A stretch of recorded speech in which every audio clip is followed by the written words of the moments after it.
siang, Bu Vivi. Siang, Pak. Gimana kabarnya? Alhamdulillah sehat. Dengan gimana? Alhamdulillah sehat juga. Kemarin sempat tanya saya, ada waktu kapan mau ngobrol sesuatu. Kira-kira ada gerangan apa ini? Iya, ini. Terima kasih sebelumnya sudah meluangkan waktu. Ini tuh saya tuh masih bingung, Pak. Kebetulan minggu depan itu saya ngajar materi teks deskriptif kaitannya dengan kalimat simple present tense. Nah ini saya itu bingung gimana cara ngajarnya supaya anak itu biar mudah memahaminya. Karena sementara ini saya ngajar teks deskriptif itu kaitannya dengan kosakata itu anak susah. Nah nanti untuk kalimat tenses ini apa tidak merasa susah lagi? Nah ini saya ingin ngobrol sama jenengan. Oh baik Bu. Berarti Ibu ingin berbagi cerita tentang pembelajaran, terutama materi yang akan masuk ke materi tenses. Iya betul, materi tenses. Dan menurut Ibu materi itu akan tidak mudah diserap oleh siswa. Betul. Karena berbagai macam pertimbangan tadi ya, kesulitan tadi. Baik Bu, kalau begitu kira-kira apa ada satu tujuan tertentu ataupun hasil yang diharapkan dari panjenengan dari obrolan kita ini? Dari obrolan ini sih saya pinginnya nanti bisa menemukan solusi. Cara untuk murid saya menguasai tenses lebih mudah itu bagaimana? Oke, baik Bu. Kalau tadi Bu sudah menyampaikan beberapa kesulitan, itu kan bisa kita katakan sebagai Hambatannya, betul. Yang dihadapi oleh murid-murid panjenengan itu. Kira-kira yang sudah berhasil diidentifikasi apa saja sih hambatan yang selama ini mungkin akan tetap dihadapi oleh murid-murid panjenengan? Ya nanti ketika penerapan dalam rumusnya itu Pak. Sementara ini kalau dari sisi ibaratnya yang positifnya, ibaratnya ada kelebihan dari anak-anak itu, anak-anak sudah mengenal apa itu kata ganti pronoun. Ya, anak sudah bisa menguasai, bisa dikatakan baiklah. Nah, cuma ini yang kesulitan itu dalam membuat sama menerapkannya, rumusnya itu. Pola pembuatan kalimat tersebut. Oke. Ya.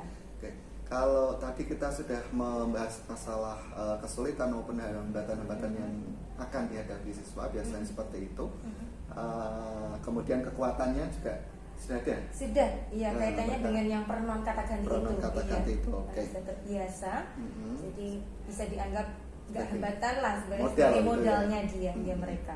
Oke, sudah memiliki itu.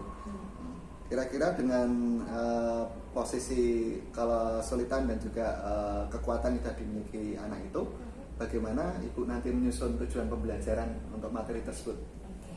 Yang pertama tentunya anak bisa menguasai rumus dari tenses tersebut, ya, rumus dari simple present tense.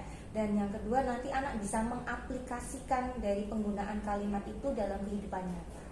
Oke, tujuan pembelajarannya seperti itu Bu ya. Iya. Bagaimana cara Ibu untuk bisa mencapai tujuan pembelajaran tersebut Bu? Ya. Saya sih berencana menggunakan pembelajaran berdiferensiasi itu Pak, yang mengakomodir preferensi gaya belajar murid-murid. Oh iya. Pembelajaran berdiferensiasi, oke Bu ya.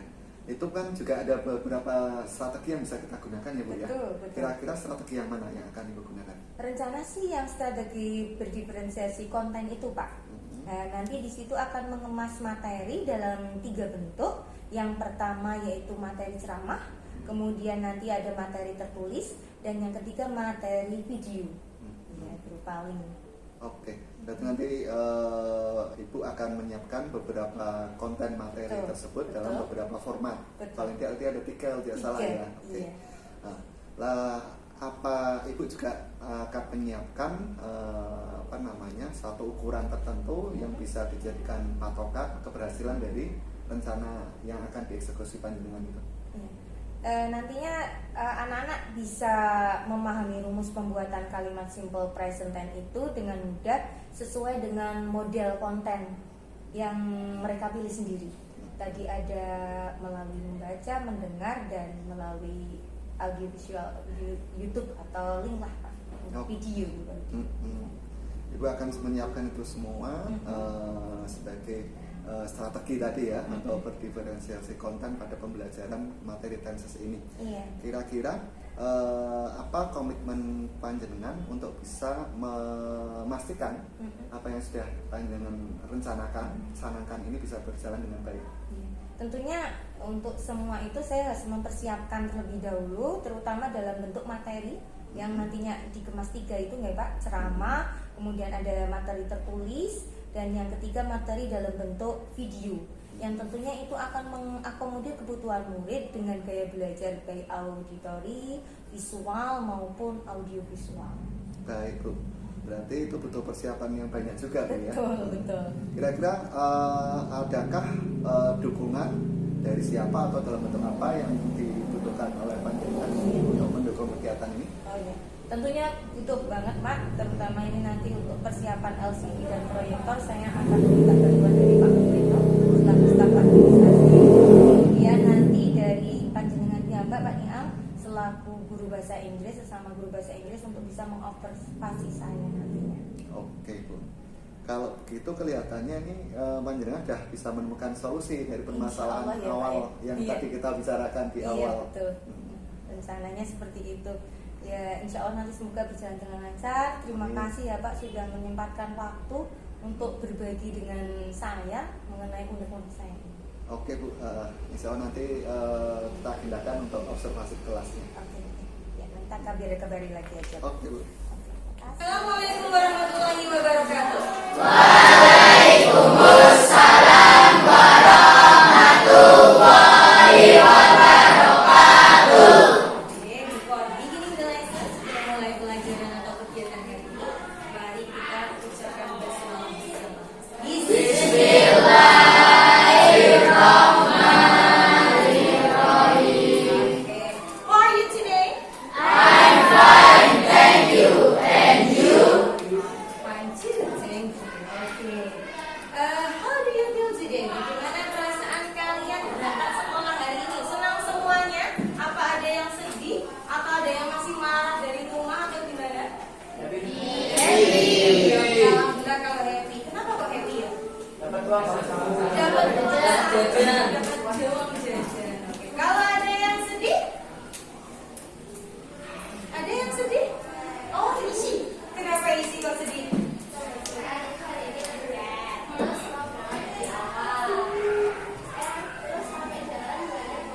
Oh, banyak bocor. Terus jadinya? Semuanya tuh jadi sedih. Sampai sini jam 7 lebih. Oke, isi sedih karena banyak bocor. Ya kita maklumi ya. Kalau ban bocor di jalan otomatis kemusung. Jadi pikirannya nggak enak. Kalau yang lain, ada yang marah? Bayu, kenapa Bayu marah? Oh, bukunya dipinjem, gak dikembaliin. Hari ini ada pelajarannya, jadinya marah. Belum ketemu orangnya. Nah, nanti ketemu diajak ngobrol ya. Jangan diajak dulu, gak boleh. Yang lain jadi semuanya happy ya? Semoga yang sedih ataupun yang hari ini marah nanti bisa happy bersama. Ya, oke. Hari ini untuk mata pelajaran bahasa Inggris ya, kita akan mempelajari materi yang hubungannya dengan kalimat simple present tense berkaitan dengan nanti teks deskriptif yang akan kita bahas. Sebelum pelajaran dimulai, is there anyone absent today? Yang absen hari ini ada temannya? Alhamdulillah, berarti saya semua berangkat semua ya. Oke. Untuk mempelajari teks atau dengan hubungannya dengan kalimat simple present tense ya, nanti saya ingin menanyakan kepada kalian cara yang kalian sukai itu, cara yang mempelajarinya dengan satu, mendengarkan. Ada yang sukanya mendengar? Mana yang suka mendengar? Oke. Nanti kita berkelompok. Oke, sebentar ya. Yang kemudian nanti ada yang sukanya membaca. Siapa yang suka baca? Oke, nanti berkelompok ya. Nanti urut aja. Nanti di sini kelompok mendengar, ya. Kemudian kelompok membaca dan kelompok yang ketiga itu menonton. Ada yang suka nonton? Iya. Untuk yang kelompok menonton, ya. Nanti kalian sudah mempersiapkan gadgetnya masing-masing ya? HP? Sudah bawa? Iya. Nanti link untuk materinya saya share di grup kelas. Jadi nanti tinggal diklik linknya. Ya. Untuk mempercepat waktu, silakan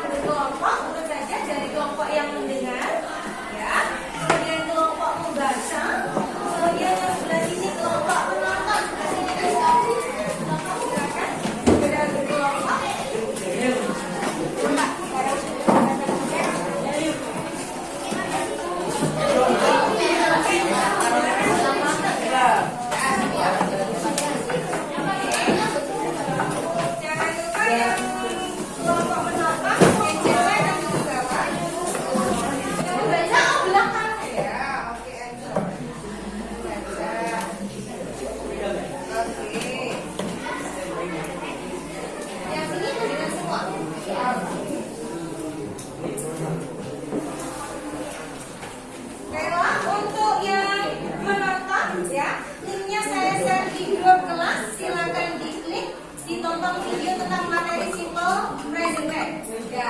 Untuk kelompok yang membaca, silakan dibaca print out tentang materi simple present tense-nya dengan baik. Ini membaca juga. Oke, seperti saya.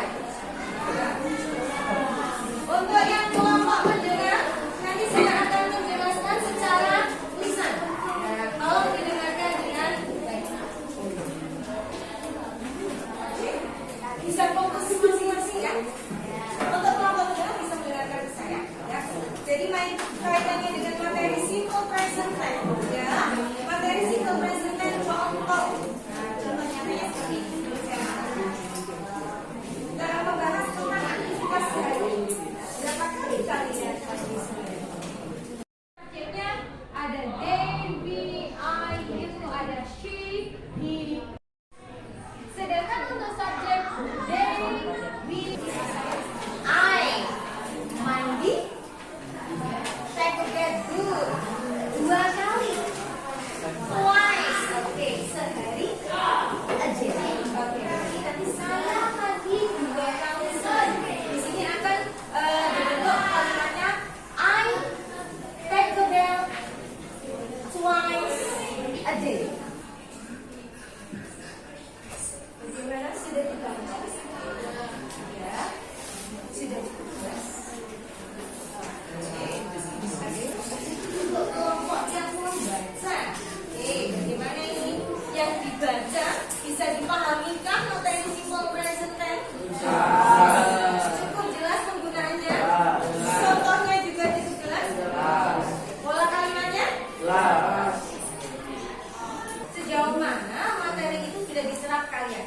Saya minta tolong nanti beberapa anak silakan bisa menuliskan apa yang sudah dipelajari hari ini ya terkait materi simple present tense, dan nanti ada perwakilan anak juga yang bisa menyampaikan secara lisan ya. Jadi apa yang sudah dipelajari hari ini sejauh mana yang sudah diserap?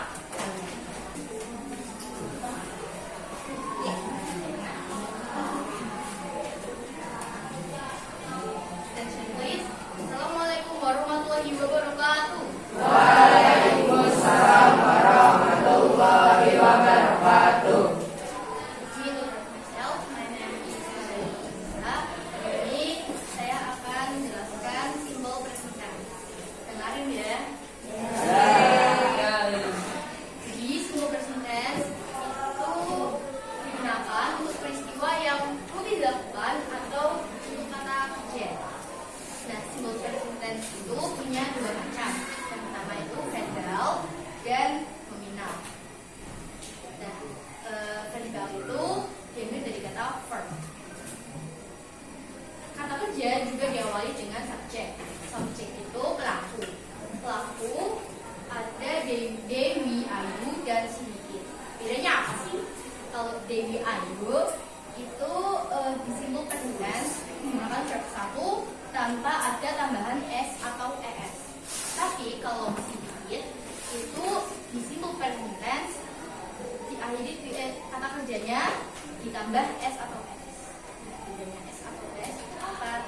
Kalau kata kerja yang belakangnya es itu adalah kata kerja yang huruf terakhirnya c h o x s. Itu adalah kata kerja yang belakangnya ditambahi es, bukan cuma s. Sampai sini paham? Contohnya yang pertama, he takes there. Kenapa tag-nya ada s-nya? Karena subjeknya adalah he. Jadi she it belakangnya dikasih s atau s. Tapi kalau Dewi Ayu nggak usah dikasih s atau s. Jadi kata kerjanya tetap. Misalnya I take bath twice a day. Aku mandi 2 kali sehari. Tag-nya nggak usah dikasih s. Sampai sini paham? Any question? Ya, sekian dari saya. Wassalamualaikum warahmatullahi wabarakatuh. Waalaikumsalam warahmatullahi wabarakatuh. Oke, thank you, kita belum. Oh ya, sekarang lagi di sini kalimat simple present tense itu ada pembagiannya ada 2. Yang pertama menggunakan nominal, yang menggunakan to be, ya. Kemudian yang kedua verbal,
hari ini, terutama kaitannya dengan materi simple present tense. Coba siapa yang mau mengungkapkan perasaannya? Oke, Haikal. Oke, gimana Haikal sudah mempelajari materi ini, Haikal? Senang. Senang. Dapat pengetahuan baru. Jadi tahu tentang simple present tense. Gak bosen? Tadi Haikal dengan cara apa belajarnya tadi Haikal? Membaca. Sudah paham ya Haikal ya? Oke, thank you. Terima kasih tepuk tangan buat Haikal. Selanjutnya, pengetahuan atau hasil yang sudah didapatkan dalam mempelajari materi simple present tense hari ini itu apa? Ada yang mau mengungkapkan? Oke, silakan Haji.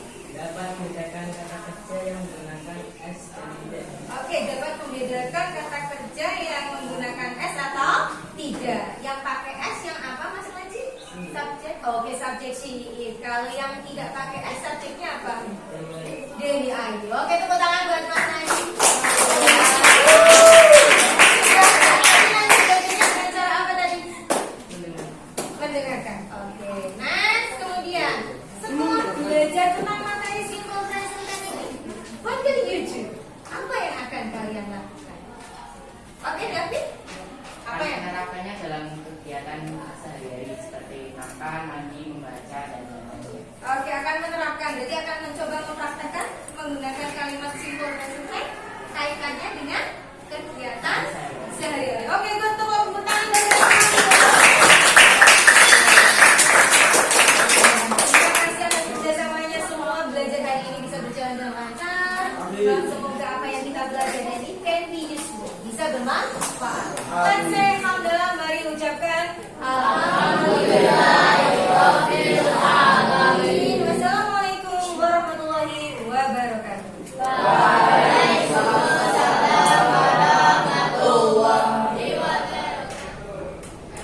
Oke, selamat pagi Bu Vivi. Pagi. Gimana kabarnya hari ini? Alhamdulillah baik. Kemudian dengan Alhamdulillah sehat juga. Kemarin kita sudah melaksanakan kegiatan pembelajaran dengan diobservasi. Kira-kira gimana perasaannya Bu?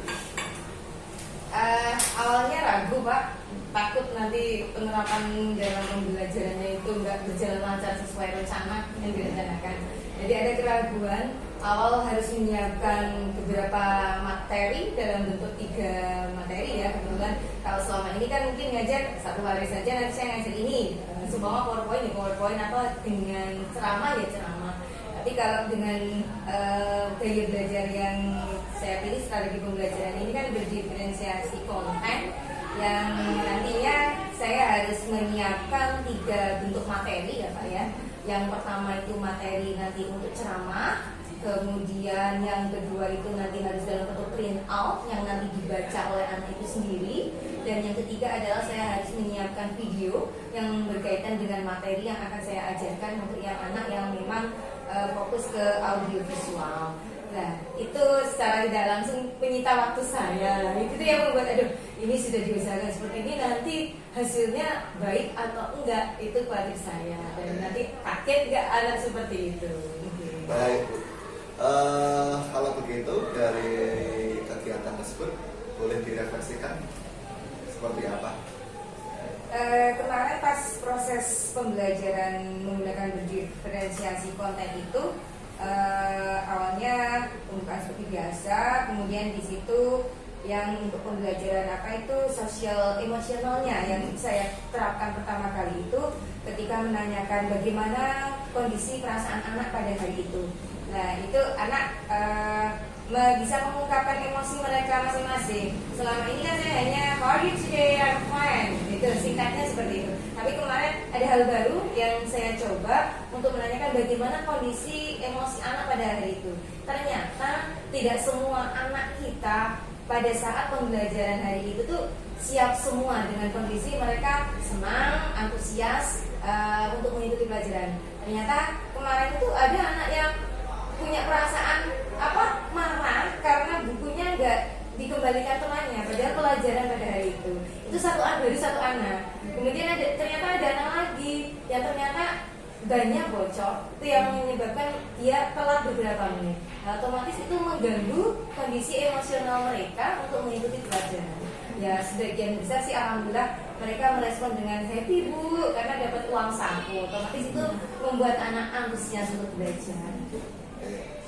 Kalau begitu sebetulnya hal-hal yang baru ini ketika kita coba akan menghasilkan sesuatu yang baru juga bagi kita. Betul, betul. Namun demikian kira-kira masih ada juga kekurangan atau mungkin kelemahan yang bisa panjenengan refleksikan dari kegiatan tersebut. Kelemahan yang saya rasakan kemarin masih ada tentunya Pak. Ketika kemarin mengelompokkan anak siapa yang minat dalam kategori untuk mendengarkan saja ketika pembelajaran, siapa yang hanya fokus bisa membaca aja sudah paham, dan yang ketiga itu dengan audio visual saya membagikan link untuk ditonton video itu. Ternyata dalam pelaksanaannya sendiri anak yang semula memilih untuk saya dengar aja Bu, ternyata melihat anak teman lain membuka video itu, dia merasa kok asik di situ, atau penasaran dengan apa sih yang ada di kertas kayak gitu. Jadi kelemahannya saya belum bisa memfokuskan anak dengan pilihan dia sendiri. Otomatis itu menjadi tantangan saya untuk mencari gimana nanti untuk selanjutnya. Itu kelemahannya. Baik Bu. Di samping mungkin masih ada sesuatu yang kurang dari kegiatan belajar kemarin berdasarkan hasil refleksi panjenengan, tentu saja mungkin banyak hal yang positif juga yang panjenengan dapatkan. Boleh cerita? Iya betul Pak. Dengan melaksanakan pembelajaran kemarin, pembelajaran berdiferensiasi yang hal baru yang saya terapkan itu yang pertama itu jelas pembelajaran yang sosial emosional itu yang sangat menarik Pak, karena di awal ternyata kondisi anak kita itu nggak semua siap. Dengan pembelajaran PSI itu otomatis ternyata memperhatikan emosional anak itu dampaknya besar dalam pembelajaran. Kemudian untuk pembelajaran yang diferensiasi dengan membedakan tiga materi itu memang benar-benar anak itu tidak semua hanya fokus bisa audio, hanya bisa fokus visual ataupun audio visual. Itu hal yang istilahnya berdampak besar juga. Ternyata kalau anak belajar sesuai dengan keinginan mereka, gaya belajar mereka, itu akan memberikan dampak yang positif. Istilahnya tidak kita yang memutuskan kita mau pakai ini aja PowerPoint sudah. Sementara kan anak mungkin ada yang hanya bisa metode ceramah saja atau membaca saja. Oke, baik. Terima kasih. Menarik sekali ya. Nanti kemarin pas saya bersama di kelas panjenengan sudah mengamati hal tersebut. Kemudian ya kira-kira untuk ke depan setelah panjenengan mendapatkan pengalaman yang luar biasa ini, ada rencana seperti apa? Insya Allah untuk kelemahan yang saya alami tentunya insya Allah saya perbaiki lagi Pak untuk pembelajaran selanjutnya. Itu yang akan menjadi tantangan saya supaya menjadi lebih baik dan semoga bisa menularkan ke teman-teman yang lain. Ternyata pembelajaran berdiferensiasi itu dampak positifnya bagus. Meskipun ibaratnya awalnya kita kesannya kok ribet atau nggak tahu apa gimana, tapi ternyata banyak manfaatnya. Insya Allah akan saya infokan ke teman-teman yang lain untuk menggunakan gaya belajar itu, strategi pembelajaran. Oke, berarti mau menutupi kekurangan yang ada, memperbaiki, kemudian juga mendeskripsikan kepada rekan-rekan kita yang lainnya. Kemudian kira-kira kalau kita bicara tentang area atau bidang pengembangan apa yang ke depan ingin panjenengan fokuskan untuk melakukan lagi? Tentunya untuk prosesnya itu sendiri Pak. Dari proses pembelajaran itu istilahnya yang benar-benar memang sesuai dengan keinginan anak, sesuai dengan yang bisa diterima anak, tentunya yang bisa memberikan dampak positif bagi pembelajaran. Terima kasih Bu. Terakhir kesimpulannya dari kegiatan pembelajaran berdiferensiasi kemudian juga mengandung pembelajaran sosial emosional yang panjenengan lakukan bisa disimpulkan seperti apa? Menurut saya berdasarkan pengalaman mengajar dengan menggunakan pembelajaran berdiferensiasi dan PSI emosional itu banyak manfaatnya. Jadi secara tidak langsung dengan memperhatikan kondisi emosional anak itu akan sangat berpengaruh dalam proses pembelajaran. Tentunya akan memberikan hasil pembelajaran yang lebih baik. Sedangkan untuk pembelajaran berdiferensiasi yang menggunakan ibaratnya kontennya itu dibuat macam-macam, itu ternyata memang benar-benar hasilnya positif karena bisa memberikan dampak antusiasme anak dalam pembelajaran, tidak hanya monoton seperti keinginan gurunya itu sendiri. Baik Bu, terima kasih. Iya. Ini juga pengalaman baru buat kita bersama. Semoga kita bisa membagi-bagikan kepada rekan yang lain dan pada akhirnya ini semua demi memenuhi kebutuhan belajar murid-murid kita. Terima kasih, sampai jumpa lagi